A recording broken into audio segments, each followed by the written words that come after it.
see it? No, no. They have them at the pavilion, so I'll go and tug on their heartstring. So here, yes, you can see the shoreline, so rocky. And the amount of shipwrecks that took place, especially when you're having the battle between the English and the French.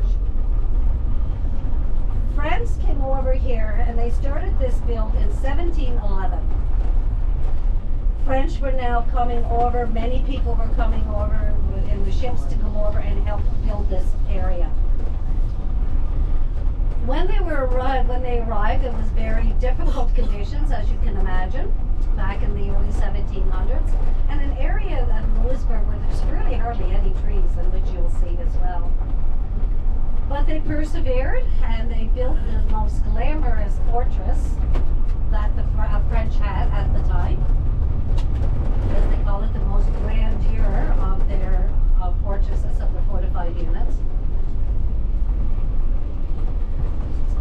A lot of activity was going on. Thousands of people actually lived within the fortress, and outside the fortress, as we come up to the area, the population then was close to 4,900 people.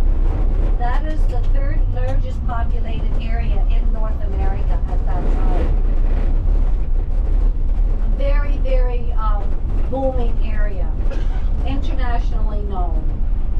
We also had at this time the Royal Navy, the New Englanders, are out circling around, knowing that of the wealth and the prosperity and growth of this area. They started to establish a fortified unit as well, down at the Canso area, at the 6 o'clock position that I pointed out earlier when I mentioned about the Canso Causeway, which connects us to Nova Scotia. France found out that the English were now putting in a fortified unit, and they went down and they captured all those British soldiers. They brought them back up here to the fortress of Louisbourg, but the fortress of Louisbourg at that time had already a very large population, and to bring in hundreds more soldiers was very difficult. However, they were there for a couple of years, until the food became so scarce that they couldn't possibly be feeding prisoners as well. So they sent off those prisoners back to New England.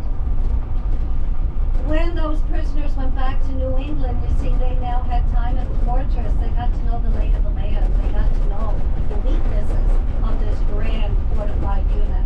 The British were just sailing around, knowing it was so heavily fortified off the waterfront. Now, when I mentioned earlier about Frederick Joseph Wallet de Burgh out sailing in the early mid-1700s, he was able to say to the New Englanders, you know, there's an area you come in by Kennington Cove area. Again, his maps were done at the time, and it's all marshy behind. It's the weakness of the fortress. Another weakness is